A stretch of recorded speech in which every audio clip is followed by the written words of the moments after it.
Okay, so hello guys, let's start the lecture. Welcome all of you to the live problem solving session for the course Fundamentals of Semiconductor Devices.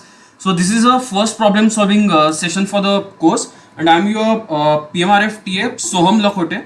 I'm currently a fourth year student at Indian Institute of Science, Bangalore, working under Professor Gaurav Banerjee, and my research area is in the area of analog and RF circuits, especially for the vital signs kind of applications, that is the biomedical kind of applications. So this will be the organization for most of the lectures. Since it's a long lecture, right? It's a 2-hour lecture. So first we will take a lecture for 60 minutes, then we will have a short break, and after that again we will start continuing. If you guys get bored, then please feel free to interrupt that you want the break earlier, so that we can take it after 40 or 50 minutes as well. So this will be the organization for most of the lectures. And now regarding the recordings and the lecture slides, right? So this is a YouTube channel link which I have created. So all the lectures will be uploaded to this YouTube channel. If you want, then I will post this link in the chat section. Well, let me do it right now. I guess that will be better. Just a minute.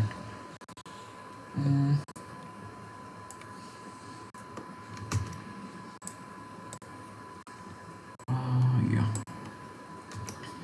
I have posted the link on the chat section of this meet, so you can see the Google channel from there. Yeah, just a minute. Yeah, so I will upload all the lectures over there, and for each session there will be a lecture notes, right? Because I will be solving the problems live in front of you. So this lecture slides, whatever I am teaching in the course, right? So the same PDF, the PDF will be available in the description section of that video. So I hope that will not cause any trouble, and please at least give me one day to upload the lecture, because it's going to be a large file, right? So it will take me some time to upload this lecture, so please adjust with that. And in the description section you will be able to find the PDF of the lecture notes. Okay, so now coming to the motivation part of the course, right? So first of all, we have to create some motivation for doing this course. Why are we studying it? And there should be a solid reason of why we are doing this course, right? So first of all, let me build up that motivation. And so the first motivation comes from the growth projections of the semiconductor industry. Let me turn on the laser pointer. So just a minute. Let me hide it. Yeah. So now this image has been taken from one of the reputed company in the world, McKinsey and Company, the favorite company for all MBA graduates, right? So they generally publish the report, they forecast the growths of the different industries, and for the semiconductor industry as well, they have done the same thing, right? So by the way, the organization of this lecture is like, since we have 2 hours, right, and this is the first lecture of the course, we literally don't have so many tough numericals to cover. So I will at least take half an hour to build up the motivation and to give you the complete idea of the ecosystem of the semiconductor industry. And once that is built up, once you know where are you standing and what is the bigger picture, right, then we will start solving some numericals based on the contents of the week 1.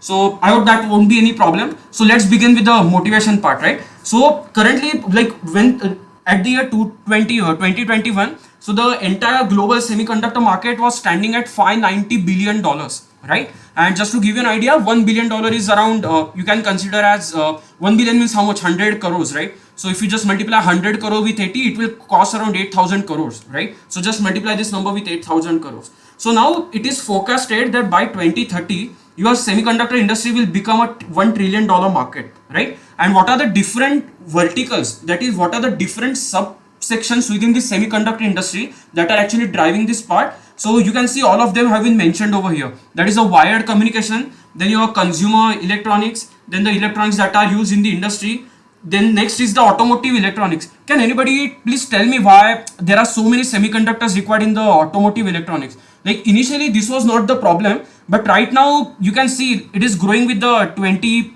like it is growing very rapidly. You can see the CAGR number, right? 13% year on year growth, right? So why there is so much of use of the semiconductor in the automotive electronics now as compared to the previous decade or something? Can anybody just give me any hint?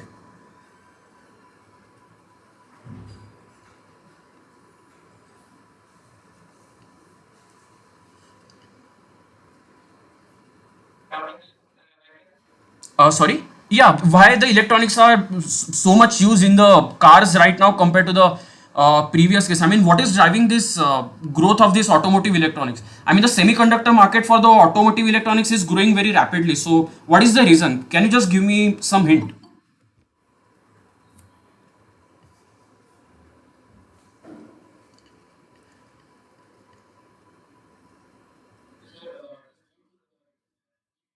Yeah, exactly. Correct. Good. So now, as he rightly pointed out, so one is the reason is the EV electric vehicles, and the second reason is about the self-driving cars, right? So you know there is some system called as the ADAS system, right? Advanced Drivers Assistance System. So now there are so many sensors. Like your car has the what you can say, the advanced car has the lidar, it has the radar, it has the camera, and all that information goes into the processor. Your processor, in the processor you have the neural networks, they interpret the environment and then they help the driver assist, like your car can brake automatically without any help from the driver, right? So all these sensors and all, everything is there, right? So because of that ADAS, and the second one is the EV, your actually the semiconductor requirement in your car has actually shot up vertically. So this is one of the main reason why automotive electronics, you can say, semiconductor market is growing so rapidly. The wireless communication, all you know, like 4G, 5G, 6G, everything is there. Your Wi-Fi's are new, Wi-Fi standards are coming, right? So even they require the chips. And computing and data storage, I don't need to tell you, right? There is Microsoft Azure is there, Amazon Web Services is there. So whenever you are trying to access some content on the Netflix, right? You know it goes, the whatever query that you are going, it directly goes to the data center through the optical fiber cables and all, right? So there also you need a lot of semiconductors. So that's why you can clearly see how much growth each part is contributing to, right? So just remember that it may hit around $1 trillion market at around 2030. Now this is regarding the big picture. Now this was just the motivation, like how, like, is there any growth in the semiconductor industry? Why should we study the subject? Right now we saw that there is a tremendous growth opportunity at least in the next decade, and whoever is gonna jump into this industry and has a right amount of skills, he's gonna get absorbed into this growing job market, right? So now you are actually now standing here, you are just doing this course like semiconductor devices, right? Now first of all, who fabricates this IC? So let's talk about that. This is the IC, right? Don't consider this black. This is the inside is the chip, and the black one that you are seeing, right? It's a IC, but this black one is not the IC. Black one is just the covering. And if you open that covering, there is actually a chip that is sitting inside it, and these are the legs of these ICs. Now, who fabricates this chip, right? So there are different foundries around the world. You may have heard Intel has its own foundry, even the Samsung has, and the biggest one name you may have heard is about, I guess, the Taiwan Semiconductor Manufacturing Company, right? So these are all the semiconductor foundries you have. What they do, they take the designs from the different design companies, and from those designs they fabricate them on the semiconductor. This is their job. Entire fabrication happens over here in the semiconductor foundry, right? And now once it fabricates the silicon dies, right, there are some companies like who assembles the and test this silicon dies, right? See, whenever you place what you can say millions of ICs ka order, right?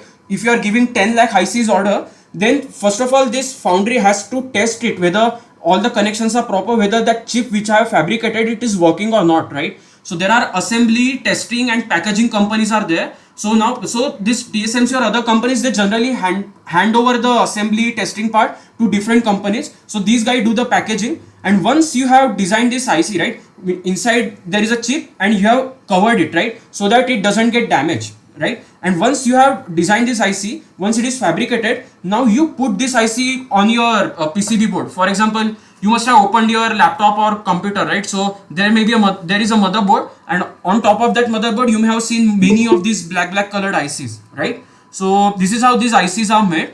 Now coming to the part, like, see, there is the one thing is like there is a design guy, and one thing is like there is a fabrication guy, right? But how can I ensure that whatever I am designing, whatever, let's say I want to design a circuit, let's say I want to design an amplifier circuit, you know it needs a transistor, right? So how can I be so sure that if I just design a, what you can say, a simple amplifier circuit, let's say just a single BJT or a single MOSFET, whatever simulations I will do in my circuit simulator, like, are they going to be same when I fabricate this circuit practically? Somebody has to make sure of it, right? So that process of bridging the gap between this, what you can say, the practical, the foundry and the circuit simulator, it happens through what we call as the PDK. So what is the PDK? It's a process development kit. So there, if you know that there is a model behind the transistor. So the moment you open any circuit or simulator like LT Spice or something, you have to put some model of that transistor over there, right? So now who develops that model? Like there are people behind it who develop that model. For example, if you just take a simple MOSFET, so there is a model which consists of more than 100 parameters, right? Not only what you can say, as you will study in the course, whenever the appropriate topic comes up, I will poke that parameter. But behind a single transistor, there are more than 100 parameters are there, right? So now must be some gap, right? So first of all, let's say I design the circuit in the simulator, and let's say the foundry fabricates it, right? So whatever undesired changes the foundry observes, it has to correct those changes via modeling, right? So now there is this PDK engineer. What it does is like it talks with both circuit simulators as well as the foundry, and what it does, it makes sure that whatever model of the transistor that goes into that circuit simulator, it what you can say, it behaves properly with respect to the real world as well.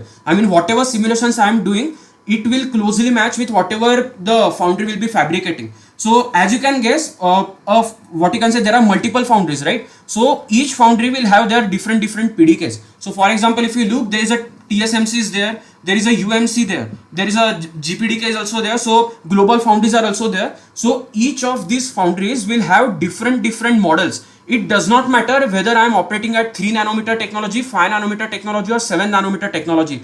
For 7 nanometer technology, the global foundries, the UMC, the TMC, all of them will have their different PDKs, and these are what you can say the proprietary materials. They won't disclose it to other people. And why should they disclose it? Because it's their right? So it is like their proprietary information. They won't reveal it to anything. So now this is the main job of the PDK engineer, that he has to understand all these device and modeling aspects, and then he has to make a model in such a way that it will match closely with the real world. Now where does this model go? Now this model goes into the circuit simulator, and the current tool that most of the people in the circuit design industry they use is either they use the Cadence or either they use the Synopsys, right? So now these are the circuit simulator tools. Now these models of this transistor that have been developed, right, they have to go into the CAD tools. So there is another person who will be another team that will be developing these CAD tools, and they will be taking all the inputs from here. Like they will be taking all the models, and they will make sure that circuit designer doesn't face any difficulty while trying to design any circuit, right? And now once all these tools, all this modeling has already been done, people like me who are circuit designers, right, what they will do, they will just treat the transistors as like a black box. They will just identify their behavior, right? And the moment they know, okay, how this transistor is behaving, they will start designing the circuits, right? So I hope this process was clear. So just to give you an idea, so let's say there is a product company, it gives certain specification. So circuit designer will design the circuits, right? The circuits will be based on the models that have been developed by this PDK engineer and device modeling guys, and they have all the basics of this semiconductor device and modeling. And now once this design has been submitted, its layout has been done, it goes to the foundry. The foundry fabricates the chip, that is this gray color area. Once it fabricates the chip, then it gives it to assembly, testing and packaging companies. Then these companies will make it like looking like this black IC, and once this black IC is ready, it gets fit into your motherboard like PCB or something. So this is another version where I am showing this is the chip that this foundry fabricates, and all other assembly, testing and everything it hands over to the different company. So I hope this part was clear. By the way guys, if you have any doubts, please feel free to poke me anytime. I'm not like a teacher, I'm just your friend. I'm still a student, right? So you can poke me anytime. I will be happy to answer any of your questions. So I hope this connecting the big picture was clear. Now, yeah, this was just a zoomed version of this. So what is this? So these are the legs of the ICs, this gray color things that you're seeing, right? These are the legs of your ICs. And if you zoom into that gray color part that I was highlighting, right, this gray color part, you will see something like this. So this is called as the what you can say the micro photograph of the chip. So this is actually the semiconductor. This all the wires that you are seeing, right, whatever is present inside it, this is what you call as your actual semiconductor, silicon chip, right? And these are all the wire bonds that are present. So what we design is this square area that you are seeing, right? So this is what we circuit designers and any company designs generally. and then it goes through the process of wire bonding and packaging everything. So now coming to, yeah, this is just the same highlight that I told you about the PDK. So there are some technology files which are what you can say proprietary material of that particular foundry, and now based on that you develop the circuit schematic simulations, you do all the checks. By the way, what are these checks? So I will just give you one example. So let's say there are two transistors, right, and you want to connect two transistors. So now there are different metal layers that we actually use. So for, you know, this is a manufacturing process, this is not ideal, so there are certain tolerances associated with the manufacturing process, right? So now some foundries machinery may have lesser tolerance, and some foundries machinery may have very good amount of tolerance, right? So what is this design rule? I will just give you one example. So if there are two transistors, right, you are trying to connect them, right? So, and let's say another two pair of transistors are there, you are trying to connect them. Let's say I am connecting them with the same metal layer, and even these two transistors I am connecting with the same metal layer. So what this design rule tells you, how close these two metal layers can be with respect to each other, and still my foundry will be able to fabricate this device without any error. So this is what the simple design rule means. If the distance between the two metal layers, the same metal layers, comes very close to each other, then because of the manufacturing tolerances, these two metal layers may get shorted with each other, right? And the moment the metal layers starts getting shorted with each other, then you don't know how your circuit will behave, because it won't behave as you had predicted, right? So this is what a simple example of the design rule definition means, right? And so you will see as you go in the courses, there are some parasitic capacitances associated with the transistors, and also whenever the time comes, I will poke the topic at the appropriate time. Now coming to some insights into the foundry. So what exactly happens inside the foundry? See, you must have heard, we generally, with the raw material of the semiconductor industry is the sand, right? But you know, the sands are like, they are in the form of the quartz crystal, so it is not a pure silicon, there is a O2 components associated with it, right? So somehow we need to separate the, what you can say, the silicon with that oxygen. So what we do, we take the silicon, we take that quartz crystal and take the carbon, we burn it, and the mixture that forms, like the carbon reacts with the oxygen and the carbon monoxide gets formed, and you have the pure silicon left. Now once you take that pure silicon, you pass it through a what you can say, there is a chamber, and what you do over here is something called as the Czochralski process. I guess sir will cover it maybe towards the end of the course. It is just that let's say you have this pure silicon crystals, right? You have pure silicon polysilicon material. Now what you want to do, from this pure material, you want to create a long ingots like this. And now why do you want to create a long ingots like this? Because you want to fabricate the wafer, you want to take the wafers. These are the silicon wafers.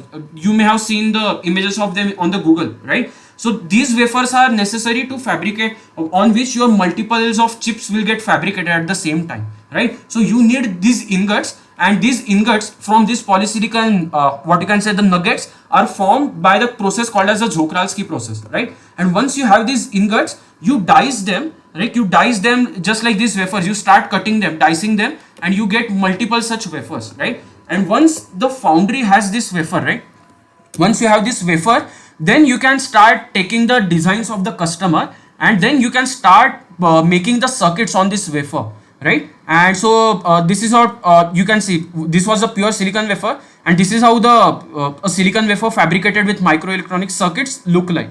And what if you zoom into it, then it will look, the chip will look something like this, which I had shown in the previous slide, right? Only this square part, not this packaging and wire bonding, because this is done by different company. So now let's see how from here to here we process, right? Because this is the important step. So just to give you an idea, I won't go into the process details, because I guess it will be covered in the last 2 weeks of the course. So this is the photolithography machine that we use. What is the job of this photolithography and all? So the whatever design patterns the customer wants, right? Whatever layout he has submitted, my foundry should be able to replicate it as it is on the semiconductor wafer.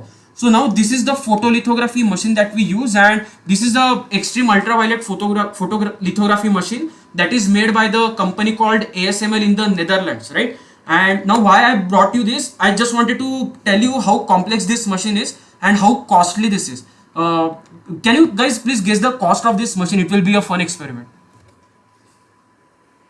Anyone, just throw some random prices.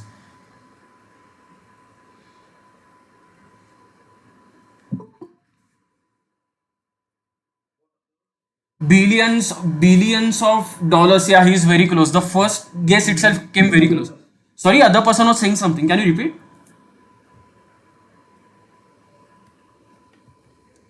Somebody was saying something like this. More than.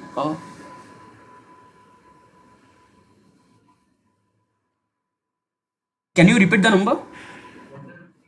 More than 50 crores. Yeah, that's also a good guess. So yeah, the I guess one guy mentioned in the chat section. So I guess he's very close to the answer. So just look at the cost. It's around $200 million, right? 50 crores, no, it's a less. It's a little bit less. I guess you are talking about the maybe older generation photolithography machine. So this was a very advanced one. So made by the ASML, right? So its cost is around $200 million. So just to give you an estimate, $1 million means around 8 crore rupees. So if you just multiply 200 by 8, then it will come out to be around 1,600 crore rupees. And each and every foundry need this machine, not such an advanced machine. Like for example, a TSMC is working at a very small technology node, right? 2 nanometer, 3 nanometer technology nodes, right? So they may need a machine like this, and they must have ordered it from ASML only because it's a monopoly market. They have advanced the technology so much that their competitors are just left behind. So you can search about this company. It's in the Netherlands. I'm not endorsing it. I'm just presenting the facts to you. Okay. So hope this was clear. So it goes through the photolithography process. And why the photolithography? Because your customer has told you to design certain patterns, and those patterns have to be made accurately, and this photolithography machine is used for that.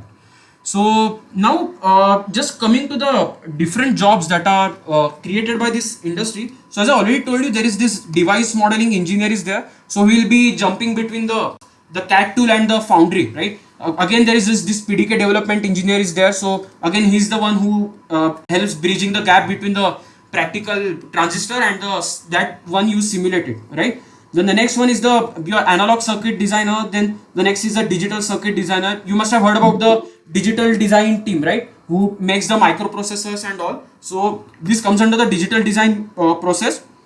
And this analog design means you're designing of the op-amp, right? You may have played with the op-amp IC and all in your labs, right? While doing in the second year or something. So all those op-amps ICs that you see, 741 or something. So those ICs also have the chips. They may not be fabricated with the silicon. They may have used the BJTs and all. So but it is the analog circuit, right? So now next coming to this, the RF circuit designer. So you always use the Bluetooth and the Wi-Fi, right? So now there is a circuitry associated to receive the Wi-Fi signals, Bluetooth signals, as well as your 4G and 5G signals, right? Not 5G at least now, 4G signals. So this circuitry helps in receiving and transmitting these signals. So this comes under the part of the RF circuit design. And now next is the verification engineer. The verification comes under both as analog as well as the digital, but mostly people refer to for the digital verification as compared to the analog, because generally the guy who designs the circuit, he generally verifies it itself, because this analog circuit design flow is not automated, right? The digital circuit design is like you just write some lines of code and the machine and the tool produces the circuit for you. This has not been done for the analog circuits as of now. Some preliminary development must have been there, like using some AI and machine learning, but you just cannot automate everything in the analog circuit design. And now there is a CAD engineer. So what does this CAD engineer do? It helps in developing the circuit simulators that designers use for designing the circuits, right? So this is a job of the CAD engineer. And now coming to some of the companies working in this field. So I guess you must be knowing this company, right? The TSMC, the Taiwan Semiconductor Manufacturing Company. So it's a foundry, right? And now next comes who supplies the equipment to this foundry, right? So I just told you there is a photolithography machine made by the ASML. There is a company called as the Lam Research who makes different equipments, right? So all these equipments are very costly and they are supplied to this foundry. And now comes the integrated device manufacturer. So who is this integrated device manufacturer? So these are the companies who designs the ICs, but at the same time they have their own fabrication units, right? So for example, Intel has their own foundry, Samsung has their own foundry, right? So whenever they design anything, they can just fabricate in their own foundry, right? They don't have to go to TSMC always. If there is a processor that they want to fabricate at a very advanced technology node and their own foundries have not cracked the technology, then they may go to TSMC, but for all other things they will use their own foundry only, right? So these suppliers will supply the equipment to these integrated device manufacturer as well. Now comes the part of the CAD tools, right? So the CAD tools is the one who develops the circuit simulators and all, everything, who provides you with the PDK and all, right? So now these are the, as I gave you the example, these are the Synopsys, the Cadence, right? These are the electronic design automation companies. And now the next comes are the fabless manufacturer. So who are the fabless manufacturer? These guys design their ICs. These guys design their processor. These guys design their ICs, power management ICs, anything, RF ICs. So now they design this, but they don't have their own fabrication plants, right? So they go to these foundries, TSMC or these integrated device manufacturers like Intel and Samsung. So they provide their design. These integrated device manufacturers or foundries fabricate their design and they give back the chip to them, right? Now, as I told you, there are something called as automated test equipment, right? And there is something called as a semiconductor assembly and testing. So once the chip has been fabricated, the gray part that I showed you in the diagram, right? So once that has been fabricated, somebody needs to test it and package it, right, before it providing it to customers. So these are these companies, automated test equipment companies, and these outsourced semiconductor assembly and test companies. And the result is the chip that you saw. I will just show you once again. Just a minute. Yeah, the chip, the gray color part that you saw over here, right? This part, when you combine it with everything, then only you have your final end product, that is your IC, right? So now once that is done, and then you have your end product and you can supply it to your customer, right? So now this was the overview that I wanted to give to you regarding the semiconductor industry and all. And before moving on to the problem solving session, we will just have one more thing to notice. So the first is like how much electronics is really there in your modern car, right? So that's why I was pushing you to tell me why automotive electronics market is growing so at such a high speed, right? So now if you just take the example again, it has been taken from one of the reference websites, Economist writingeveryday.com. So if you look, then the average car is parked today with around 1400 semiconductors that control everything from airbags to engines, and the modern cars simply cannot run without the chips. So you must have heard like some what you can say, some few months before, like there was a, because of the shortage of these semiconductors, the automotive companies like the car manufacturers faced massive losses, right? Because they were not able to fabricate not able to fabricate not they were not able to put these semiconductors in their cars because of the semiconductor shortage, right? So since the car is currently equipped with so many semiconductors, they just cannot replace it, right? Because we are having these ADAS functionalities and everything, and it needs heavy amount of electronics, right? And the moment electronic comes, of course semiconductor will be there, correct? So now if you just look at the car, the cost, the electronics are like how much percentage of the car's total cost is being contributed because of the electronics. In 2000 it was just 18%, and it started increasing. In 2010 it came to 27, in 2020 it came to 40, and in 2030 it is expected that if the car is costing around 20 lakh rupees, then around what you can say, I guess 9 lakhs of rupees will be cost just because of the electronics, right? And some of you guessed it correctly, it is because of the EV as well as the ADAS functionality, that is which helps the driver in driving safely, right? Because of these two things, the amount of semiconductor that is there in the car, it is increasing continuously, right? So now that was the first part. Like I'm open for the question. We will stop here to take any questions for 10-15 minutes, and after that we will go on to solve different problems. So please feel free to ask any questions if you have.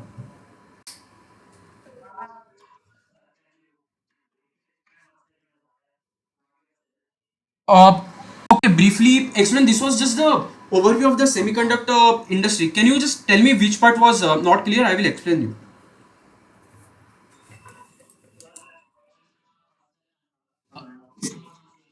Huh? Okay. Till foundry. I mean, can you please tell me the slide exactly where?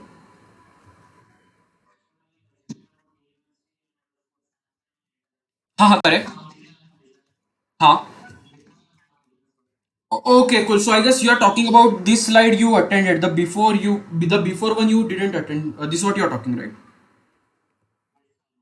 Okay, I will just give you the 1 2 minute overview because there are other people also, right? So I just explained the motivation first, like why this course is necessary. There I showed you the example of the report from the McKinsey and Company, the favorite company of the MBA graduates, right? It made a report showing that at 2030 the semiconductor market will hit the market cap of around $1 trillion, and you can see the bottom three areas, verticals are contributing a lot. Automotive electronics, the wireless communication, the part that handles your 4G signals, Wi-Fi and everything. And the next one is the thing that goes into your data center, that computing and data storage, right?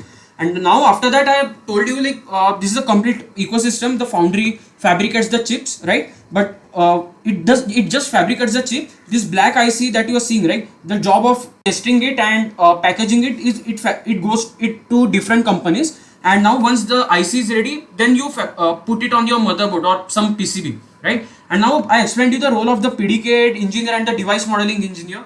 So they just help you to basically bridge the gap between the circuit simulators and the real world circuits, right? Whatever circuit I'm simulating, I want the same behavior from the circuit when it is fabricated, right? So now you need some models for that, and the device modeling and the PDK engineer guy does that job. And you are just currently standing over here, you are just learning about these semiconductors and basics, everything. And once the PDK and the model is ready, now that model actually goes to the CAD tool, and based on that CAD tool, the circuit designer, people like us, design the analog and RF circuits, and they send it for the fabrication, right? So this was the thing that I told you. This was just about the PDK development. And one more thing is, these are the silicon ingots that you may have saw, right? So the silicon is not available in the pure form in the nature, right? Although it is the among the top 10 abundant materials on the earth, it is not in the pure form. It has the oxygen with it, SiO2, right? So it is a quartz crystal, so you need to separate out that oxygen from the silicon. So there is a process involved for it. And once you do that, then you get the this polysilicon nuggets.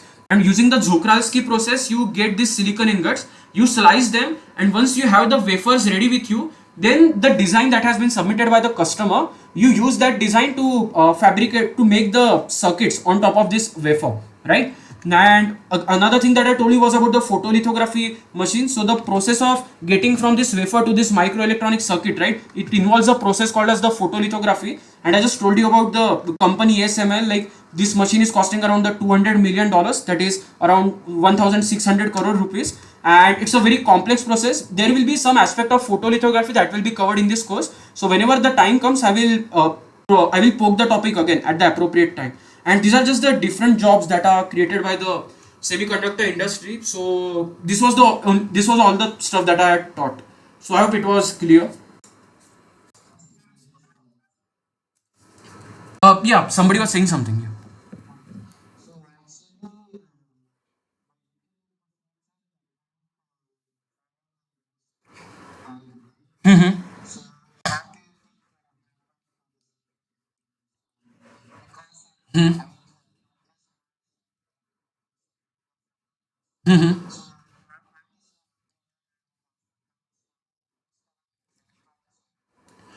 Oh, okay, I don't have a lot of idea about the photonics. There are photonic integrated circuits are there, but coming to your first topic about the end of the Moore's law, right? So see, like the currently the TSMC and everything is working on 2 nanometer technology, right? So it's so small, the transistor is becomes so small that if you just count the number of silicon atoms in the channel of the transistor, right, it will just come out to be 9 or 10. So you can't have the controllability now because you are just left with that 9 or 10 atoms, right? So you have lost your controllability. So now I just want to tell you one thing, like if you just cannot reduce the size of the transistor below, right, it is not like we are just done with this. Like all the applications that you are seeing, so see currently the 2 nanometer 3 nanometer technology that you are seeing, right, the thing that we are using such a low technology, no, this would reduce the power consumption and everything. I want to maximize for the computational performance of my microprocessor. If I am given a same amount of area, so if I am able to put more number of transistors, I am getting the more functionality out of it, right? So I'm not very sure about what the photonics will do, but it is not like everything is gonna end, right? If you are not able to fabricate if you are not able to follow the Moore's law, we have followed it for many years now. but even if we are not able to follow it, some other improvements will come. Maybe we may not be able to go beyond 1 nanometer or something. If some breakthrough technology comes, then that's very good. But even if we don't go beyond 1 nanometer or something, right? You may have heard that the cost of fabricating the chips at such a advanced technology nodes, it's tremendous actually. What Moore has told ki the number of transistors will double, right? But right now the transistors are actually they are increasing, but at the same time the cost has increased so much that even their cost is increasing. So unless and until you give a massive huge amount of order, right, that means you want to give the order for millions of chips, right? The cost economies of scale concept won't come. So it is not like everything is gonna end because the Moore's law is becoming obsolete. The one thing that will happen is like some technological innovation will happen, and the cost of fabricating the chips at the same technology node, let's say 2 nanometer, 3 nanometer, it will start coming down. So for example, see, I do the research at 180 nanometer technology. It's a pretty old technology, but we do the circuit design at that technology. Now the when the 180 nanometer technology was the recent a few decades ago, its cost would have been very high, right? Now, but at the same time, as the technology progressed, the 180 nanometer cost came down drastically, right? Because the technology got matured. So the technology maturation process will not stop. The cost will the 2 nanometer, 3 nanometer semiconductor cost will come down. If Moore's law becomes obsolete, then at least this cost part will come down, and it will help the companies to fabricate more number of chips and do the innovation. So that's my take on it. Regarding the photonics, I don't have a lot of idea. Maybe I need to read something. I guess I will get back to you maybe in the next lecture. Sure. Guys, any other doubts? We still have 5 6 minutes to open for discussion.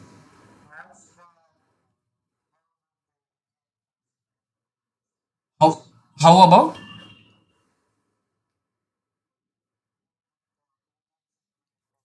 Indian semiconductor industry? See, the big investment had came few months back. I guess if I'm not wrong, then 20,000 crore rupees. Like I guess Vedanta and Foxconn partner with each other.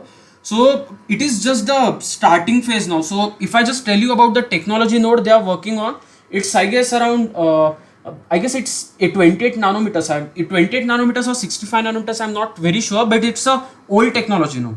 So see, nobody will give you such an advanced technology node, right? I just told you how much effort these guys put to in R&D to advance the technology nodes, right? So nobody's gonna give us the such an advanced technology node. So generally, what happens if any country has to develop this semiconductor technology, then what it partners with other foundries, like for example TSMC or something.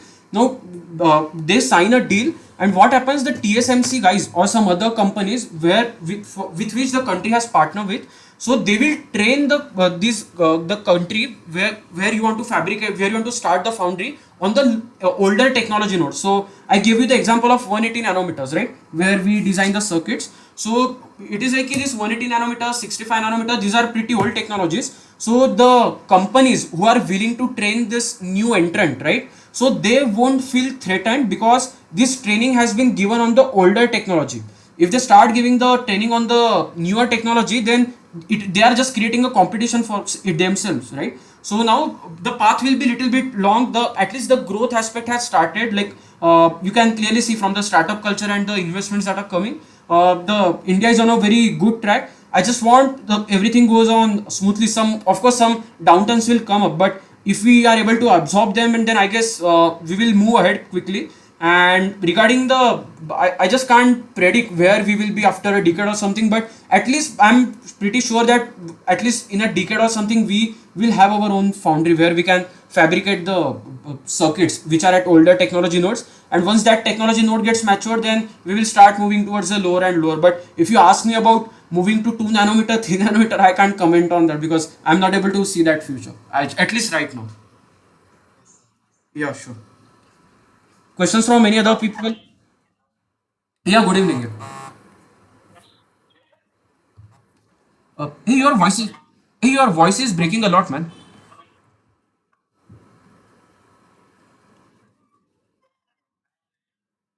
Huh?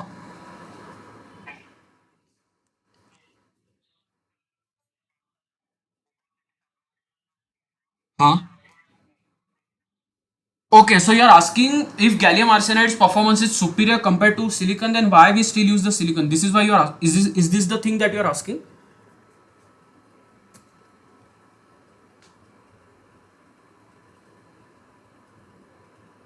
Hello.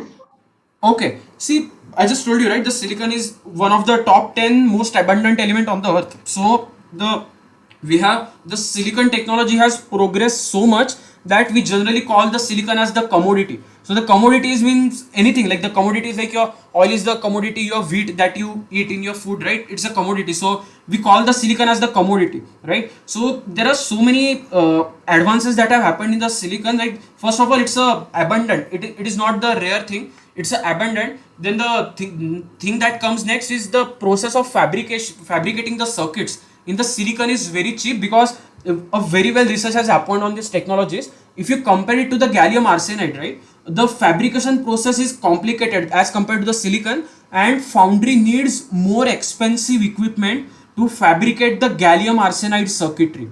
So if you talk about the concept of that, what you can say, the economies of scale, I just told you this, just a minute, I just told you this ingot, right? These are the wafers. So I will just ask you the simple question. These wafers are there. The question is open for all you guys, not only him. So if the wafer size, the diameter that you are seeing for this wafer, right, if it is increased, right, then what is happening actually? Because these are the wafers on which I am fabricating my circuits, right? So in one shot, on the same wafer, you are getting different chips, right? So if the diameter of this wafer is increased, then just tell me the cost per unit chip will come down or it will go up. Yeah, exactly. It will come down, right? Because I'm able to fabricate more number of chips on the same amount of wafer now, right? Because my wafer diameter has increased. So the cost per chip will come down. Now coming to his point, why we don't use the gallium arsenide? Because this wafer diameter that you are seeing, right? We cannot fabricate such a, for a stand. Just to give you an example, this is a 12-inch wafer. We cannot fabricate such a 12-inch wafer in the gallium arsenide. The 12-inch on the silicon becomes 8 or 6 in the gallium arsenide. So now the cost per unit chip will go up in the gallium arsenide. So that's one of the reason why we don't fabricate processors and other circuitry, on the gallium arsenide. But coming to your point, gallium arsenide has so many advantages, right? So where do we use it? So if you call, there is something called as the front end circuitry. Front end circuitry means the circuit that attaches with the antenna. So your mobile is there and you want to transmit the signals through the antenna, you want to receive the signals through the antenna, right? So your silicon, if you use the silicon, your silicon break, there is something called as the breakdown voltage, right? So breakdown voltage means you cannot give at that voltage, your just the transistor will just break down. Now it won't work and it will fail easily, because if you apply such a high voltage. Now the gallium arsenide has what you can say, higher breakdown voltage, it has higher mobility, and the gallium arsenide, the circuit that I fabricate with the gallium arsenide, it has higher cutoff frequency. What do I mean by cutoff frequency? It can work up to very high frequency compared to the silicon. So if you talk about the millimeter wave circuits, if you have heard about there is a radar in our car, right, which operates at 77 gigahertz. That 77 gigahertz circuitry, if you open it and if you see what are the parts that have been used, then you will find the gallium arsenide circuitry over there, because the operating the silicon at such a high frequency, right now it became possible, but earlier decade before or something, it was little bit difficult, but it was very easy in the gallium arsenide. So just to give you a simple answer, we cannot fabricate processor because the cost just goes up massively. The cost will be at least 10 times higher compared to what we get in the silicon. But at certain places, we definitely use the gallium arsenide. And I can clearly tell you that in your mobile itself, now your power amplifier and the low noise amplifier, these two circuitry will be made up of gallium arsenide. So I hope the answer was clear to you.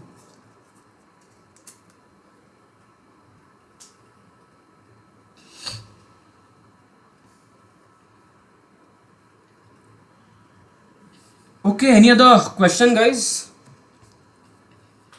If you don't have any question, then we'll just take a 10-minute short break, and after that we'll start with the problem. Somebody had raised the hand, so can you please unmute yourself?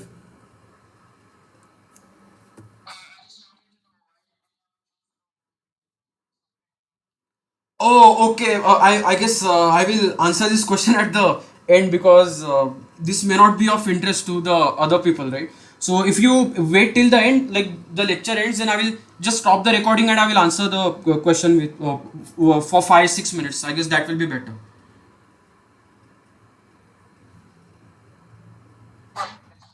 Yeah, sure. Yeah, thank you.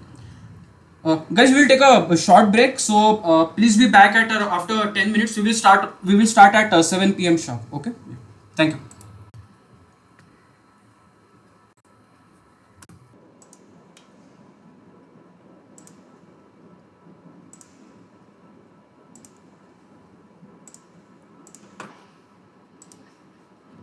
Can anyone of you please tell me whether my screen is visible?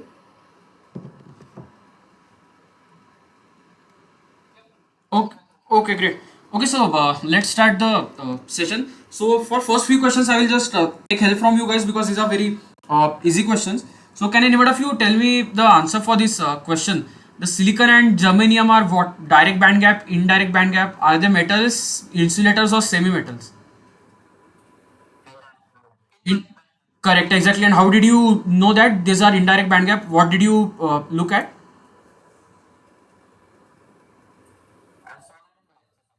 Okay, cool. So you just a minute. Sorry, some random stuff are happening. Just a minute. Just give me a second. Okay.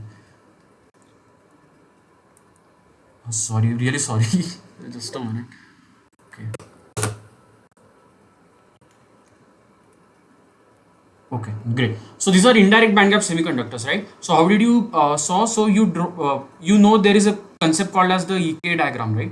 So the EK diagram is for the conduction band as well, and it is there for the valence band as well, right? So if these two, what you can say, this bottom and this top, it if it came at same point of K, so this is the K and this is my E, right? So if this K occurred at the same point, then we call that the semiconductor as a direct band gap, right? But for silicon and germanium, these two points they occur at different values of K, so that's why they are the indirect band gap semiconductors, right? So this was an easy question.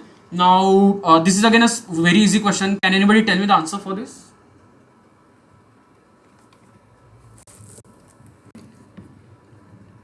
It is asking the option two. Yeah, correct. I don't think I need to explain you this answer now. No, this is a good question. So what it is asking, so it came in the gate 2014. Okay, so the cutoff wavelength of the light that can be used for intrinsic excitation of a semiconductor material of bandgap 1.1 eV, right? So first let's understand what this question is asking.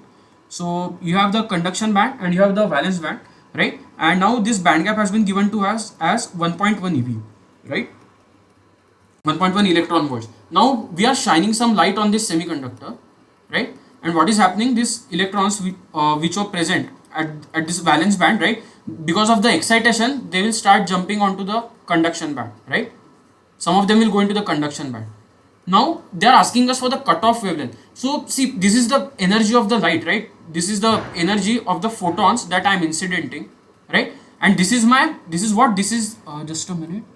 Yeah, this is my band gap, right? So now for these electrons to excite from the valence band to the conduction band, what conditions should be satisfied? The energy of the photons that I am incidenting, it should be greater than the band gap energy, right? I hope you agree with this. And what is the energy of the photon? It is nothing but hc by lambda, correct? It has to be greater than Eg. Now the cutoff wavelength condition will come when this lambda cutoff will be exactly equal to hc by Eg. Okay, so now let's substitute the values to find out the cutoff wavelength, right? So if I substitute the values, what is the value of h? 6.6 into 10 to the power minus 34. What is the value of c? 3 into 10 to the power 8, right? Divided by the band gap. What is the band gap? 1.1. But note that this is in electron volts, right? So 1 electron is volt how much? I have to multiply it with 1.6 into 10 to the power minus 19, correct? So this is when I will get my lambda cutoff. So if you calculate this value, then this lambda cutoff, right, it will come out to be around 1.24 into 10 to the power minus 6 meters, right? So then in the micrometer, if you see, then the lambda cutoff will be simply equal to 1.24 micrometer, correct? And I guess this is what has been just a minute. Uh, have I made any mistake anywhere? Did I make any mistake? Let me check. Just a minute. 6.6. Okay. EG, right? Yeah. So no, this won't come out to be 1.24. So this, if you just calculate it, it will come out to be 1.125 micrometers. Sorry for the calculation mistake. So it will come out to be around 1.125 meters. So please take a note of that. And the correct answer will come out to be this option number B, 1.125. So I hope the question was clear. Please feel free to poke me if you have any doubts. Now let's come to this question number 4, right? So what this question is mentioning, a electron has a kinetic energy of 12 milli electron volt. Now we have to determine the de Broglie wavelength, right? So it is asking us to determine the lambda, right? And the value of energy has been given to us, and the lambda is unknown, right? So first of all, I have to relate the lambda to E somehow, right? So do you know what is the kinetic energy of the free electron, right? It's what, P square by 2m, correct? And what is the value of de Broglie wavelength? We know that the de Broglie wavelength, that is lambda, is what, h upon p, correct? So if I know the momentum of an electron, I can get the lambda, de Broglie wavelength, right? So how can I calculate the value of p? I have been given the value of kinetic energy. I know the mass of the electron. I can calculate the value of momentum from here, and so I will calculate the momentum from equation number 1. I will substitute in equation number 2, right? So this is how this question is gonna get solved. So let's start solving. So if from the equation number 1, I can write P is equal to under root of 2 times m times c, correct? So now let's substitute the values. 2 times, this is a free electron, huh? So 9.1 into 10 to the power minus 31 is the mass of the electron. And if you multiply it with the E, what is the value of E? 12, but it is in milli electron volt, right? So I have to multiply it with that 1.6 into 10 to the power minus 9 factor, 10 to the minus 19 factor as well, right? So now if you calculate the value of P from here, so the value of P will come out to be 5.91 into 10 to the power minus 26 kg meter per second, right? So this is the value of P that you will be getting. So I got equation, let's say this value as 3. So now put 3 in equation number 2, correct? And the moment I put that, so just a minute, yeah.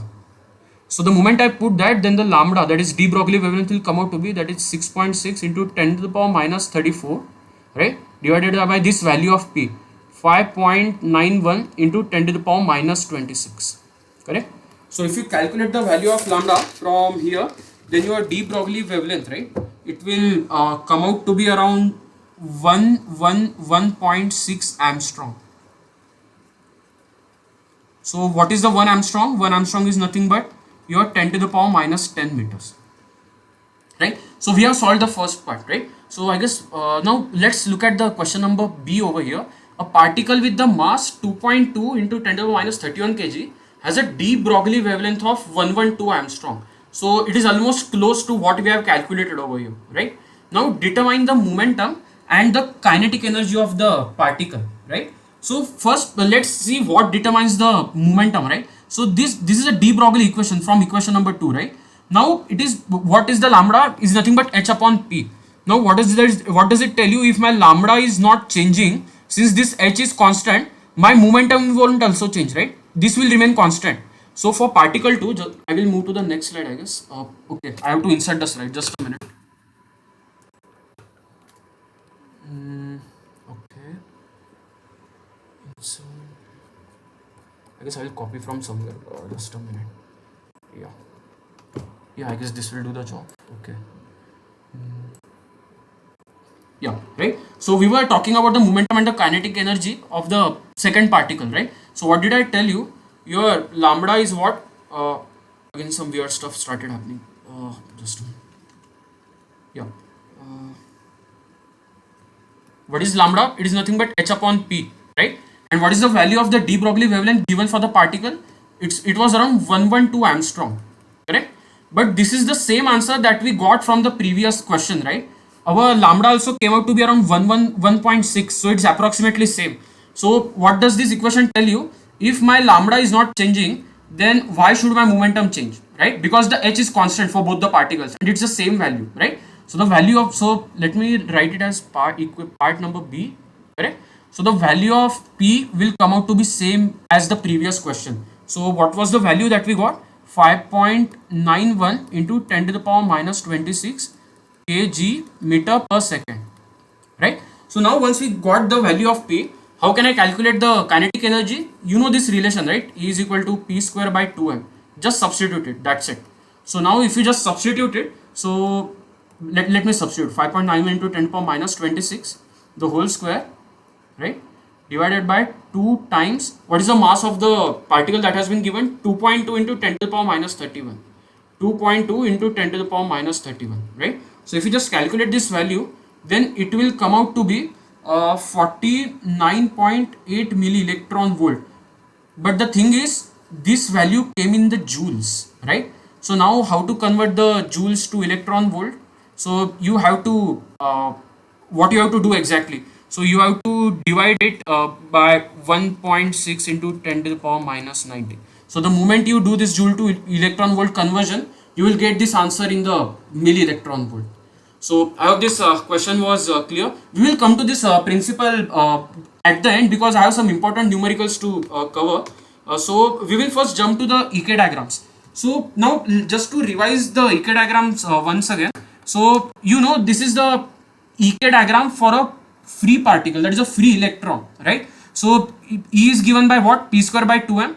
And how can you write P? P is nothing but the h into k. This is the reduced Planck constant. This h bar is nothing but h upon 2 pi, right? So now it is a parabola, a complete parabola, a non-distorted parabola, right? But this is for the free electron, right? Our electrons are not moving freely, they are moving in the crystal, right? And what does the crystal contains? It contains a multiple number of atoms arranged in a periodic fashion, right? So if I draw the potential around each atom, it will have its own potential well, right? So if I solve the Schrodinger equation for an electron moving in such a periodic potential well, then I will get a EK diagram like this that you are seeing over here. It is a parabola near the k equal to 0, but as you move away from k is equal to 0, right, as you move away from k is equal to 0, this parabola becomes distorted, right? And now why this EK diagram was important, we said something called as the effective mass, right? And what does this effective mass means? It means like all the quantum mechanical effects, whatever the statistics are there,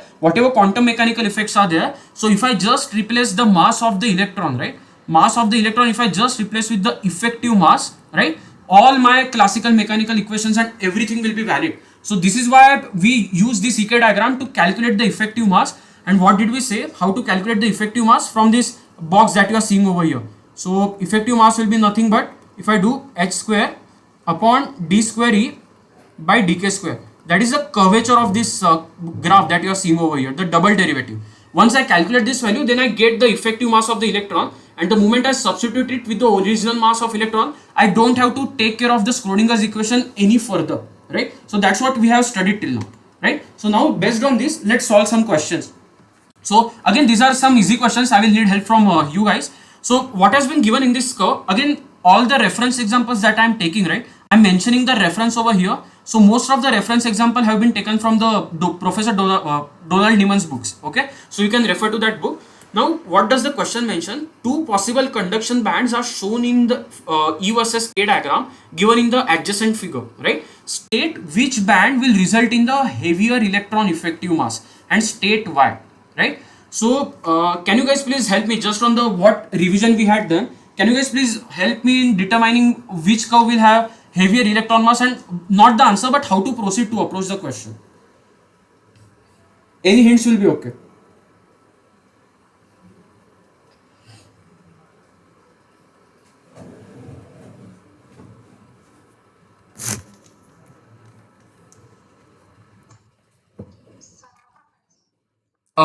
Sorry, can you repeat?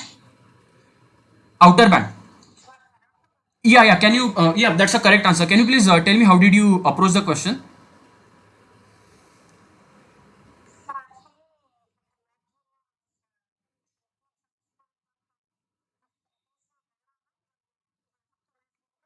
Mm-hmm. Uh-huh. Uh-huh. Uh-huh. Correct. Correct. Correct. Okay, that's the reason is correct. I will just give you one more simple analogy. So yeah, the curve A is there. The curve A is what? I can assume it's a parabola, right? If I write it as y is equal to 100x square, and for the curve B, if I write it as y is equal to 10x square, right?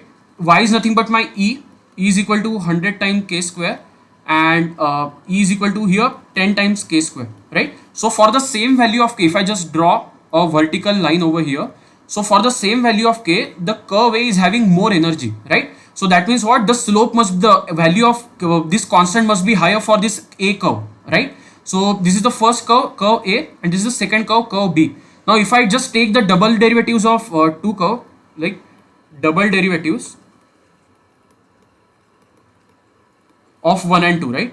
Of 1 and 2, then the curvature for curve A will come out to be it's going to be around 200, and for curve B it will come out to be what? 20, right? Now just remember the formula that I just told you, right? Effective mass is what? H square times d square E by dk square, correct? Now this is the curvature that I'm talking about, right? So the higher the curvature, just a minute, somebody wants to join the meeting. Yeah. So higher the curvature, right? What you said now, higher the curvature, like this 200, the lower will be the mass of the electron, effective mass of the electron. So for the curve A, since I have a higher value over here, the curve A's electron can move with very ease, right? Whereas for the curve B, the electron will feel a little bit heavier to move inside the crystal, right? So the heavier electron effective mass, it will come for the curve number B. So your answer was correct, your approach was also correct. Yeah. That's good. Yeah. So I hope this question was clear. Now we'll solve few more questions like this, okay? So now again this is a same question, like, but it is just has been modified for the whole, right? So two possible valence bands are shown in the E versus K diagram given in the figure. State which band will result in the heavier hole effective mass, right? So the girl said the same thing. This curve is looking like a narrower one, right? So it has a higher curvature. Just now we saw, right, this 100k square and 10k square example, right? So this curve, the curvature of the curve A, so for A, the curvature is higher, right? And for the curve B, if I take the curvature, it will be lower, right? So if the curvature is higher, then the hole will find it easier to move in the crystal A as compared to the crystal in B, right? So that means the heavier hole effective mass, again it will come for the curve B, right? And now this is just the add-on question that I have added. So which semiconductor material out of A and B will you prefer to use in a high speed photodiode device? So what does this photodiode device means? I'm shining some light over here, right? Let's say I'm using a LED, correct? I'm continuously turning it on and off, right? So for example, you can consider it as 1010. 10 means what? Turning on, and 0 means off. I'm doing it with a very very rapid speed, and this light is getting hit on the device called as a photodiode. So what does this photodiode do? So this device produces the electrical current in proportion with the intensity of light that I am hitting. Now what I told you, this frequency is very high, 101010, they are coming very rapidly, right? So now this device has to operate faster, correct? So now which among these two devices will you use to construct this photodiode device?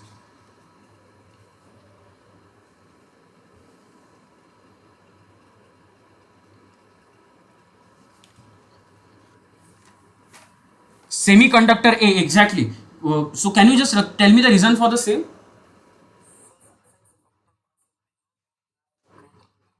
Huh? Exactly. Exactly, great. Yeah, great, good. So his answer is correct. So what did he just told? He just told us that, so see, if the curvature in the A is higher, right? So that means the effective mass Me star, not Me star, sorry, it is consisting of the holes, right? So Mh star, right? It will be what? It will be lower, right? So for the curve A, so what does this mean? The holes will find it very very easy of to travel across the crystal, and if they are finding it very easy to travel across the crystal, then the hole that will start from here, it will reach here very very quickly, right? And I want a very quick action. The moment I hit the light, I want the current to flow from here to here, right? So his answer was correct. So good.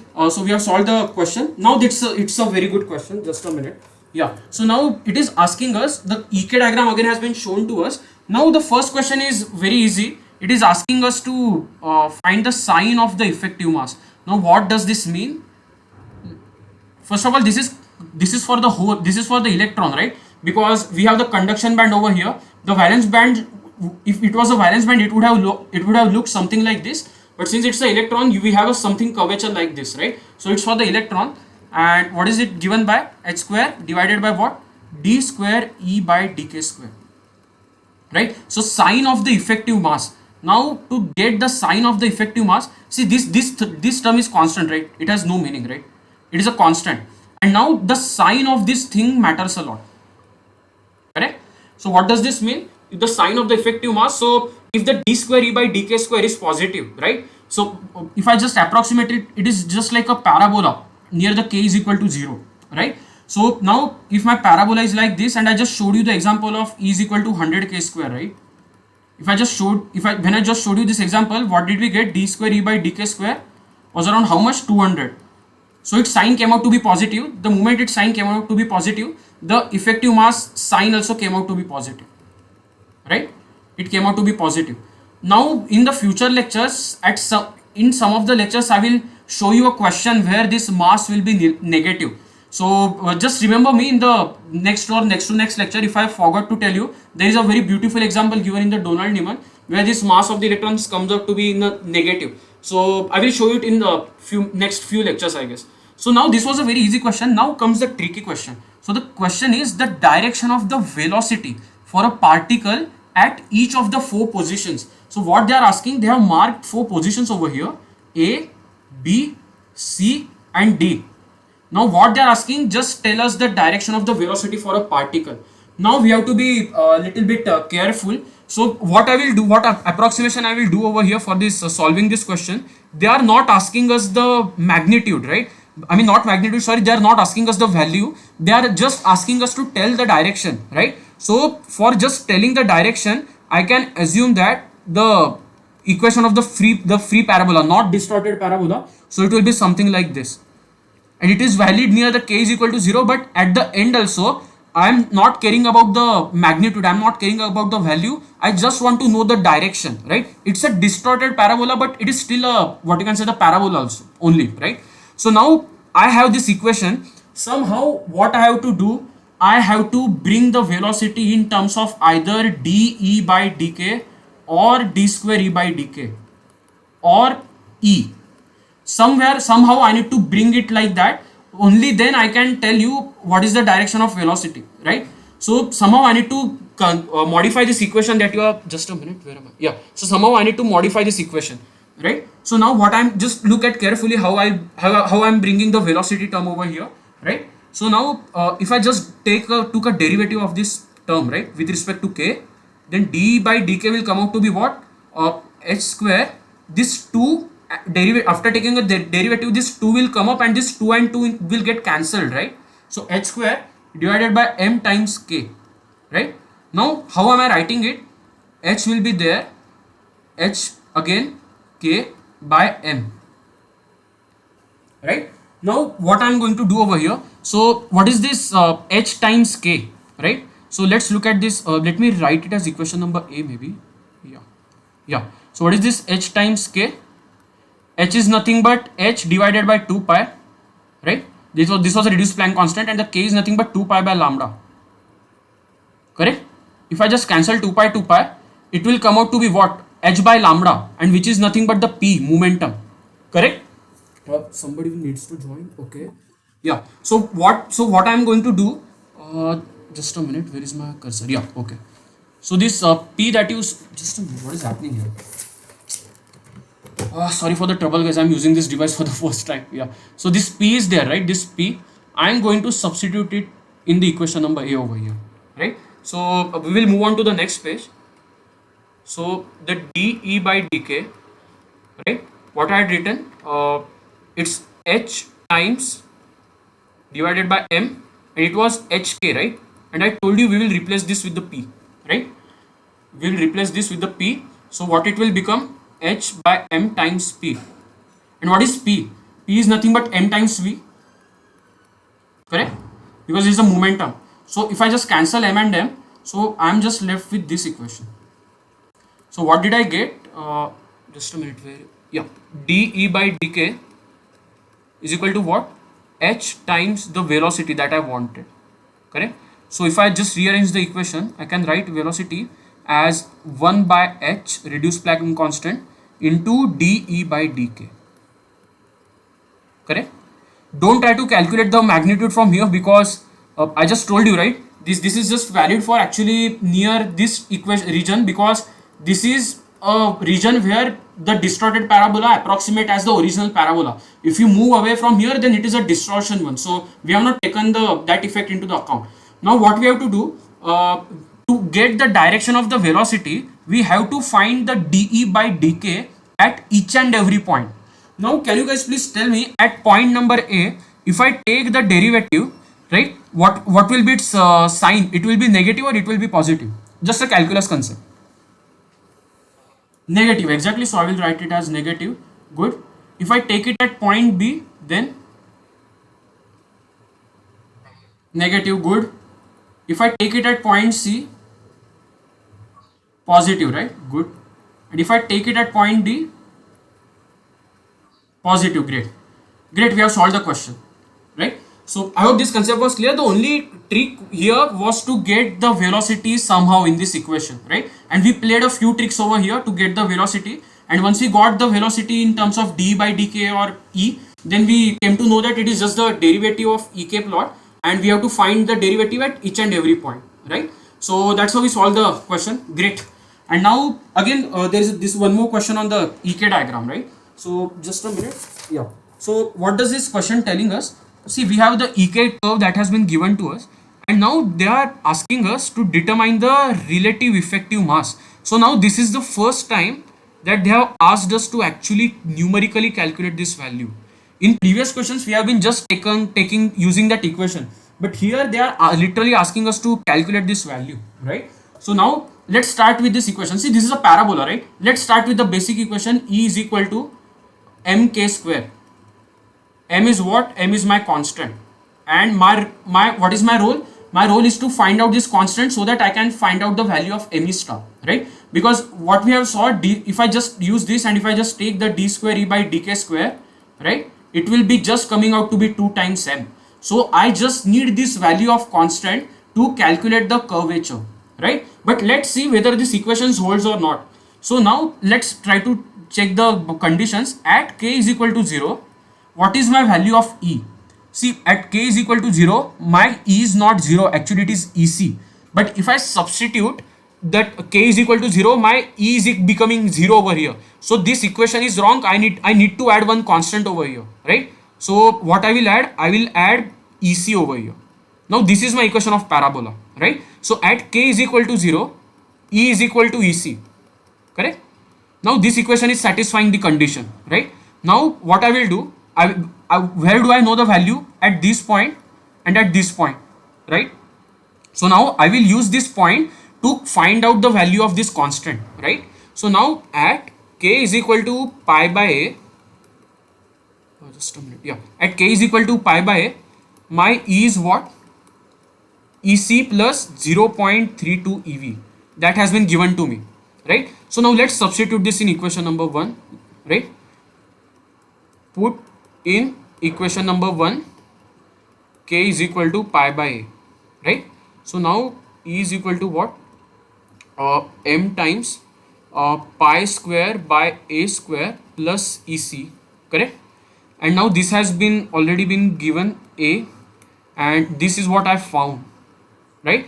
So now by comparing the equations a and b, I can get the value of m that I wanted, right? So from a and b, so if you just compare the a and b term, then you will be easily able to see that 0.32 electron volts is nothing but m times pi square by a square. And what is the value of a? A has been given as 10 Armstrong to me, right? So if I just calculate the value of m from over here, then it will be looking something like 0.32 eV into a square divided by pi square, right? So now if I just move on to the next page, correct? So what is the value of m? Just a minute. It was what? 0.32 electron volt. So I will I have to multiply it with 1.6 into 10 to the power minus 19, correct? Into the a square. A has been given as 10 Armstrong into 10 to the power minus 10. I have to multiply to convert it into meters. A square divided by pi square. I know it's 3.14 square, correct? So the moment you calculate this, the value of m, it will come out to be around 5.193 into 10 to the power minus 39. This is not the mass of electron. This is the constant m that we have. Okay. So let me write the equation. So if I just substitute this in the equation number 1, let me write this as equation number 2 maybe, correct? So now put 2 in 1, correct? So what you will get? You will be getting as E is equal to 5.193, correct, into 10 to the power minus 39 times k square plus EC. Now I have a complete equation of E versus k square with me. Now I can do anything. See, we don't know this constant, right? But do I need to find this? Because anyhow I am going to take d square E by dk square, right? And you know the derivative of constant is going to become 0, right? So this will come out to be 0. So I don't need to find the value of EC over here, right? So if you take the double derivative, right, d square E by dk square, then its value is gonna come out to be this. I just told you, right? It's a 2 times this constant value. So 2 into 5.193 into 10 to the power minus 39. And if we calculate this, this is gonna come out to be 1.038 into 10 to the power minus 38. Right? So we got the value of the curvature with us. This is the curvature that we have. And now what we have to do, we have to calculate the effective mass, right? So let's do that. I guess I have to go over here. Yeah. So ME star is what? It is nothing but h square upon 4 pi square, correct? Because it was something like this, right? H square upon curvature, right? And this h star was nothing but h by 2 pi.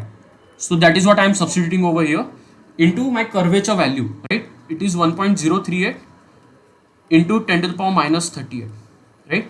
I'm not substituting the value. You guys can substitute. This value will come out to be around 1.071 into 10 to the power minus 30 kg, right? So this is the effective mass of the electron that we got for that curve that has been given to us, right?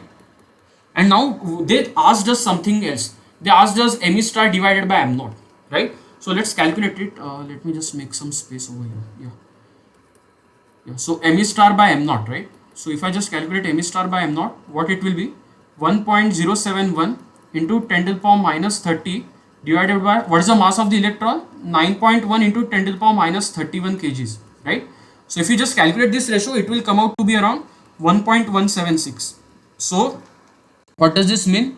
ME star is nothing but 1.176 times of M naught, right? So can anyone of you please tell me whether the electron in the crystal whose EK band diagram has been given to me, will it find it easier to move inside the crystal compared to free electron, or it will find it difficult? Difficult, right? Because ME star is greater than M naught over here. So let me just write it. ME star is greater than M naught. So heavier compared to free electron. Yeah. So we have solved the question completely. By the way, if you guys have any doubt, please feel free to poke me. Like, I will move on to the next question. So this is just almost same question. This is just a homework for you guys. Here they have given us the 2 curves, right? And now they are just asking to determine the effective mass of 2 electrons. In the previous case, we only had 1 curve, but here they have introduced the 2 curves. So you have to do the same procedure for both these curves, and then you have to find out the effective masses for electrons for both these curves. So this is again the same question. So that's why I have kept it as a homework.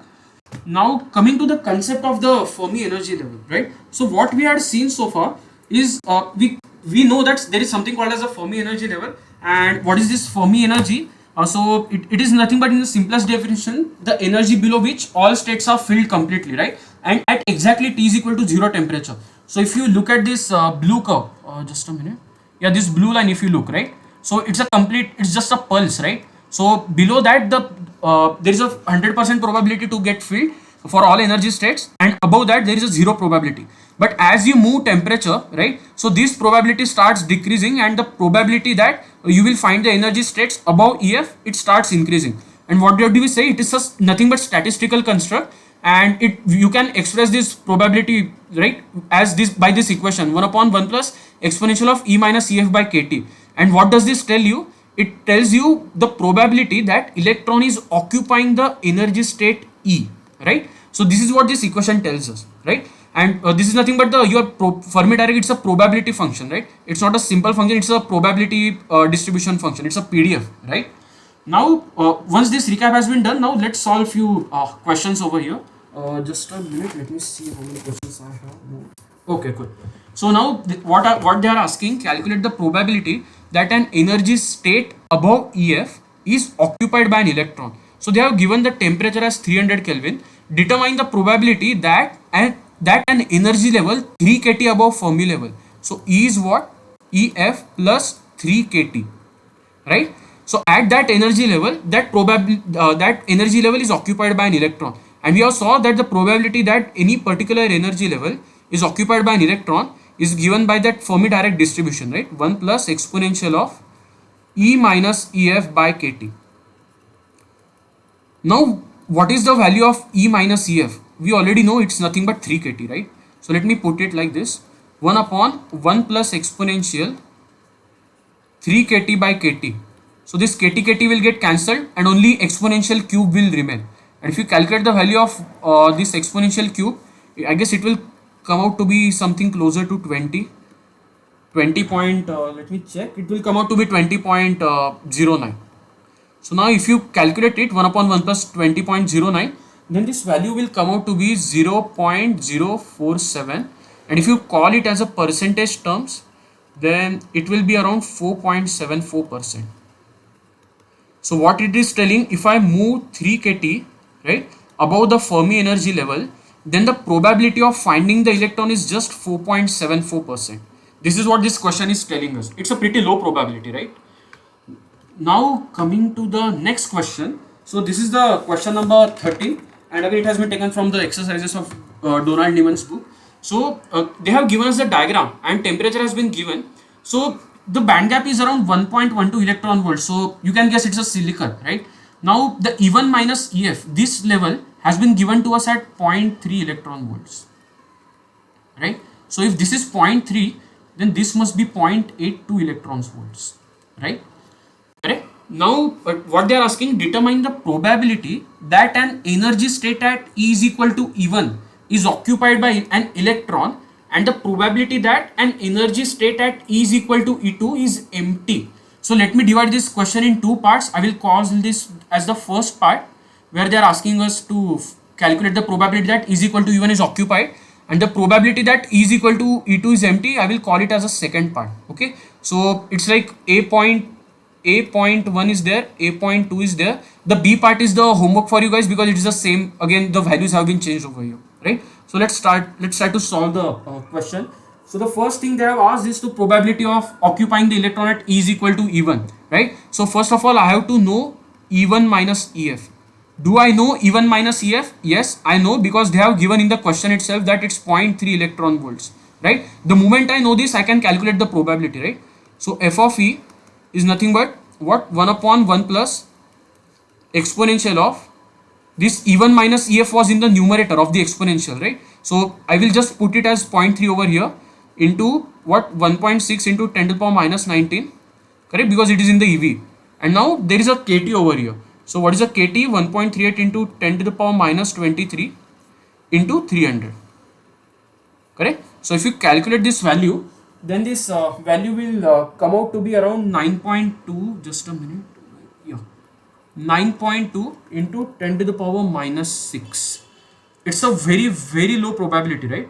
That the electron is occupying this energy level E1, that is 0.3 electron volt above the Fermi level, right? And now just to give you a rough estimate of why this thing happened, here our probability was at least 0.047, right?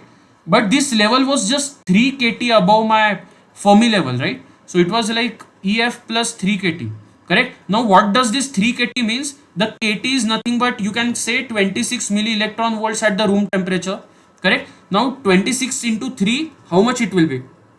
78 milli electron volts, right? So the level that has been given in the previous question, it was actually EF plus 78 by 1000, so 0.078.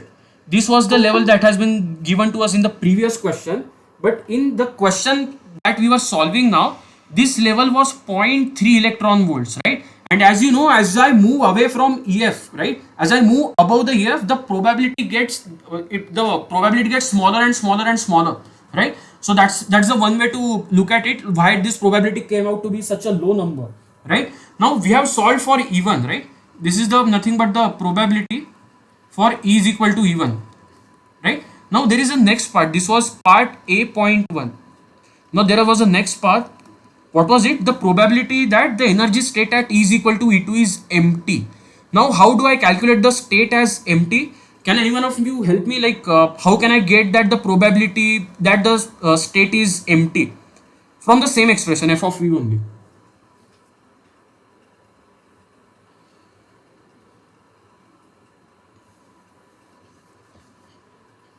We can subtract Fe from 1. Exactly, correct. Very good. So we can calculate this value, right? F of E2.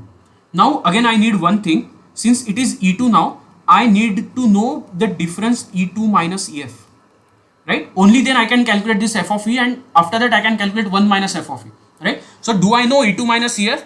Yeah, I know, because EF minus E2 is 0.82 electron volts. So E2 minus EF, because E2 is at the bottom and EF is at the top, this will be minus 0.82 electron volts, correct? So let's substitute this value. So again some funny thing happened, just a minute. Just a minute, yeah. So 1 minus f of E2 will be what?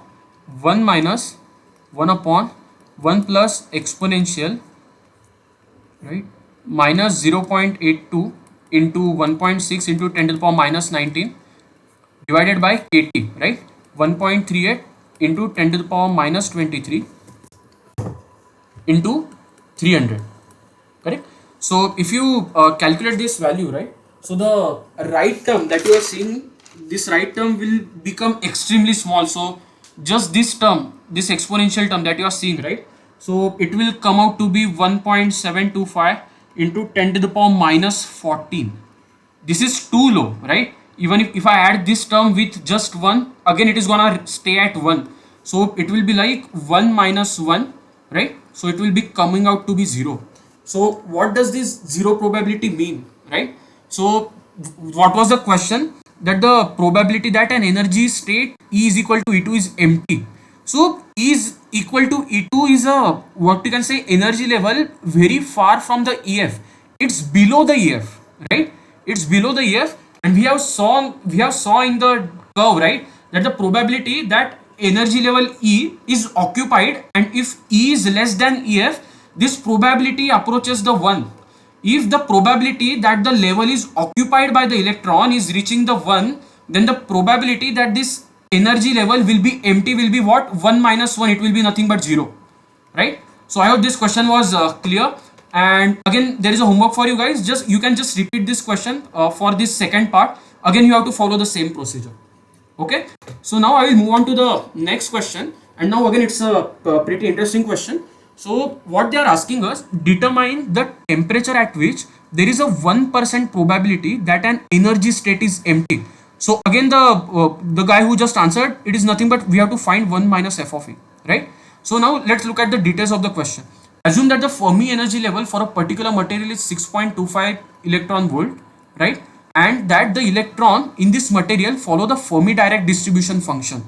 Calculate the temperature at which there is a 1% probability that a state 0.3 electron volt below the Fermi energy level. So the state is nothing but EF minus 0.3 electron volt, right? So if I just take E minus EF, it will be nothing but minus 0.3 electron volt, right? This is the value I got. Now, what is asked is that the state 0.3 electron volt below Fermi energy level will not contain any electron. So we have to calculate 1 minus f of e again. And this probability has been given as what? 1%. That energy state is empty. So let me put it as 0.01 over here. Correct? So 1 minus f of e is nothing but 1 upon 1 plus exponential of E minus F is how much? Minus 0.3 electron volts, right? By the way, we can, so minus 0.3 electron volt and 1.6 into 10 to the power minus 90. Now, what is the value of Boltzmann constant? 1.38 into 10 to the power minus 23, right? Into T, correct? So, from this equation, we have to find out the value of T because everything is known to us, right? So, if you just do a little bit of arrangement, then what you're gonna get, I will take this 0.01 on this side and I will take this term on the left hand side, okay?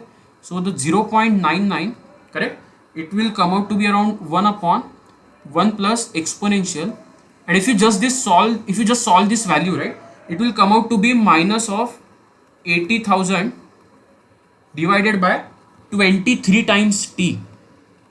I hope this is visible. So again, if you do a little bit of adjustment like this, take this 0.99 on the denominator, take this term on this side, right? If you do some certain more adjustment like that, then you will come out like exponential of minus 80,000 divided by 23 times T, correct? This term will be equal to nothing but 1 upon 99, correct? And now how to solve this? I have to take the logarithm, right? I have to take the ln on both sides, correct? Only then I can find the value of T. Let's take the ln on both the sides, right? So if I take the ln on both the sides, then minus 80,000 divided by 23T, it will come out to be around minus 4.595. And if I just calculate the value of T from here, negative negative will get cancelled and it will come out to be 756.9 Kelvin. Right? So this is the temperature at which there will be 1% probability that the energy state below 0.3 electron volt below the Fermi level, it will come out to be empty and it will not contain any electron, right? So now from here, this was about the Fermi state, right? Now there was one more concept that has been taught to us. It was about the density of states, right? So just for a quick recap, so what we had defined the density of states, it is nothing but it just gives us the number of states that are available in the material as a function of energy and what were its units per unit energy per unit volume. And sir told us that we don't have to take care a lot about the derivation, and this was the result that we were given with, right? These are the two values. These are the density of states function for the conduction band, and this is for the valence band, right? So we just have to remember these two curves and these two equations. And again, how to calculate the total concentration. So again, sir must have told you this, right? So this was the graph of the number of states as a function of energy, and this is nothing but your Fermi direct distribution, right? As I am going below the Fermi energy level, my probability of finding the electron is kept on increasing, because this axis, if you note out, this is nothing but the probability of finding electron is 100% and this is 0%, correct? So as I move very far from the EF, greater than EF, if I move energy levels, then the probability of finding electron will keep on decreasing. It will reach to 0 at certain point, and if I keep on decreasing the value of energy level below the EF, somewhere I will get that the probability will reach to the maximum value of 1 over here. And if you just multiply these two things and integrate the area under the curve, then you get the total concentration of electrons and total concentration of holes, right? And we called this constant as effective density of states, right? Something like there is a conduction band, there is a valence band, right? So at the bottom of the conduction band, like how many effective states are there, this number tells us that. So this was just a quick revision for that, and let's solve the numericals. So now this was the question 15. So what it is asking, determine the number of quantum states in silicon between EC and EC plus KT, right? So let's write out the formula for this density of states first, right? So what is GC of E? So the GC of E is nothing but 4 pi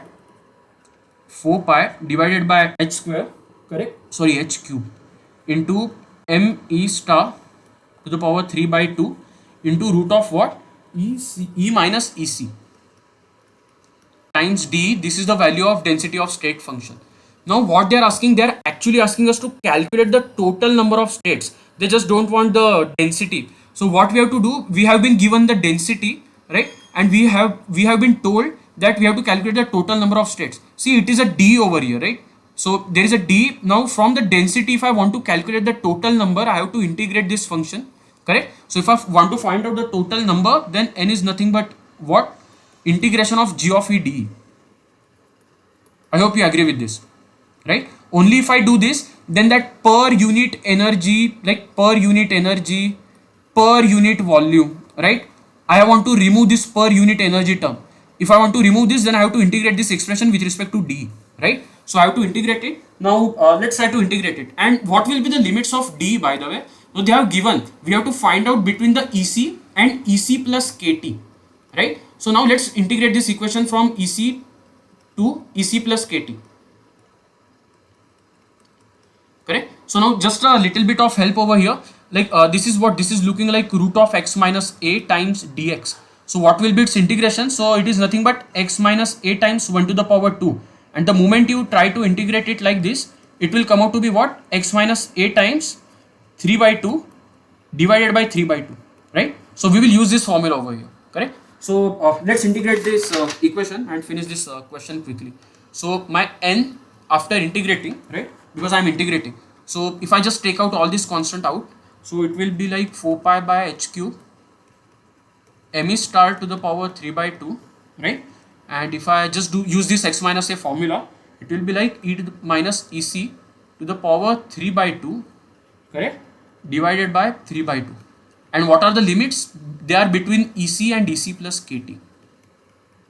So this will give me the total number of states per unit volume. I have removed the per unit energy term now because I am integrating, right? So now this will become what? 8 pi by h cube. This 3 will come here and this 2 will go into the numerator, right? So that's why you got 8 pi over here into 2 times m star, correct, to the power 3 by 2. And now let's put these limits. So the moment I put EC plus KT over here, this will be left with KT times 3 to the power 2. And if I put EC over here, this term will just reduce down to 0, right? So I'm left with the equation. What is that equation? N is nothing but 8 pi by h cube m star, right? Sorry, 2 was there. 2 m star to the power 3 by 2 into KT to the power 3 by 2. So I will use this equation to substitute and calculate the values now. So now one data point that was missing in this question was how like I want the effective mass, right? So the effective mass in the silicon, right? Effective mass in the silicon, I have to take it as 1.08 times the the mass of the free electron. So this data point was missing. So please note it down because we will need it to solve the question. So now let's solve the question. So n was what? 8 pi. I have to put it as 3.14, correct? Divided by, it was 3. Wait. I have missed one term, 3 over here, I guess. Yeah, 3. So 3 into h cube. H cube is what? 6.6 into 10 to the power minus 34 cube, right? And on top there was 2 times m star was there, right? So it was given in the question that it is 1.08 times the mass of free electron, right?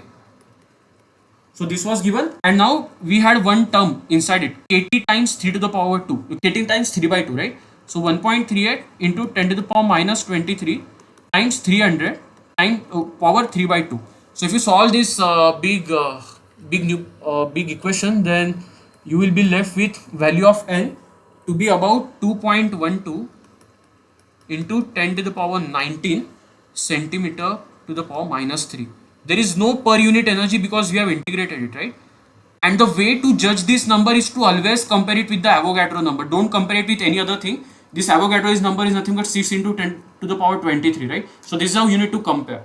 So now this question is over now. And I guess, let me check how many questions. Yeah, this is the last question for today. So I wanted to take one interesting Heisenberg principle question. So what I will do, I will put that question in the notes. I will solve that question and you guys can go through it and come back to me in the next lecture if you guys have any doubt, okay? So this is the last question for today. So what they are asking is calculate the probability that a quantum state in the conduction band at E is equal to EC plus KT by 2 is occupied by an electron. See, we have solved this question number of times, right? We just have to find f of E, correct? And it has given to us, like we just have to put the values and we have to get the value of f of E first, right? So I won't solve this f of E part. So if I will just write the expression for you, 1 plus exponential, if you just calculate the value of E minus EF, right? So if you just calculate it, it will come out to be around some 0.25 electron volt plus KT by 2 divided by KT, right? And if you find out this value, then f of E will come out to be around 3.897 into 10 to the power minus 5, correct? Again a very low number of again a very low probability, right? So now one question that they have asked, calculate the thermal equilibrium electron concentration. Now this is a new question, right? Because what is the electron concentration formula? N naught is nothing but Nc times exponential, correct, minus of EC minus EF, correct, divided by KT, right? And the EC minus EF is given out to be what? 0.25 electron volt, right? So now I have to solve this question and value of NC has also been given to me. So let's put this over here and let's finish off the lecture. You guys must be hungry because I have taken a lot of your time. Exponential of minus 0.25 electron volt, correct, 1.6 into 10 to the power minus 19 and divided by KT, 1.38 into 10 to the power minus 23, and T is nothing but 300. So the moment you substitute it, so the value will come out to be around 1.80 into 10 to the power 15. Now you will ask me why I have taken this numerical. The only reason to take this numerical was to compare between these two values. Despite having such a low probability value, we are still having this 1.8 into 10 to the power 15 free electron concentration. So, and the reason is the same, because we have we have a large number of states available in the conduction band. So even if the probability is very less, we still got a what you can say the 10 to the power 15 concentration of free electrons. So this was the last numerical for today. I'm done with my presentation. So if you guys have any doubts, then please feel free to ask me any doubts.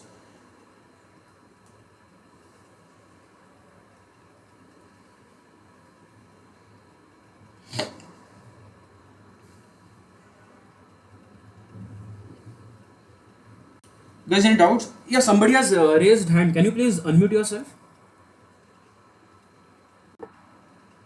So where can I get this book? Donald Neiman, I guess you can get it from internet. I don't know whether free version will be available or not. Just check. I guess free version must be available because I remember I have downloaded from somewhere.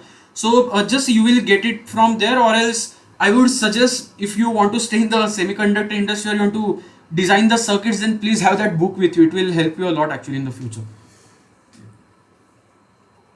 Yeah, sure. Guys, any more doubts? Anything, any suggestions? Was my pace too fast? Was my pace too slow? Is it possible to share this solved PPT? Yeah, I will be sharing this PPT, right? Just a minute. I guess some people joined it little bit late. I will share the link for my YouTube channel. So when I will be uploading the video, right? When I will be uploading the video, you will be getting these lecture slides in the description section. So let me copy the link and put it in the chat box. Just a minute.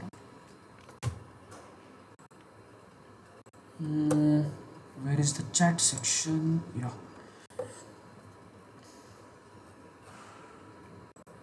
Yeah.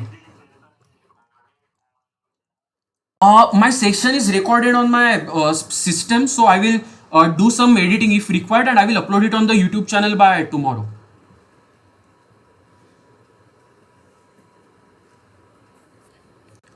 I hope that clarifies the doubt.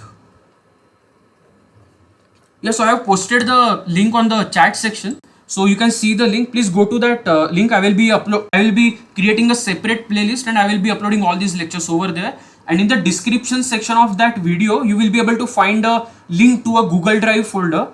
In that folder, I will upload all those notes. So by tomorrow evening, you can expect everything will be there in the folder, and the video will be also be uploaded by tomorrow evening.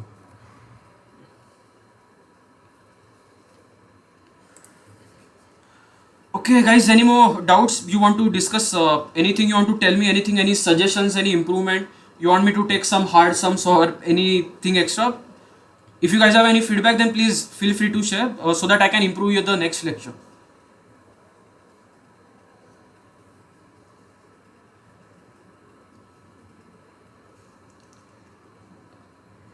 Nobody's saying anything. I guess you guys are hungry, so I won't trouble you a lot. So we will end the session, I guess. Okay, the lecture was nice. Thank you for the feedback. Great. Yeah, thank you, man. Thank you. Yeah, great. Glad to hear that. Yeah, I guess we will end the lecture today, guys. Thank you for attending the session. I know the session was too long, but we will take a break in between so that we get a little bit refreshment and go have a great evening ahead. Please take a dinner because I have taken a lot of your time, so you guys must be hungry. So take care. Bye bye. Good night.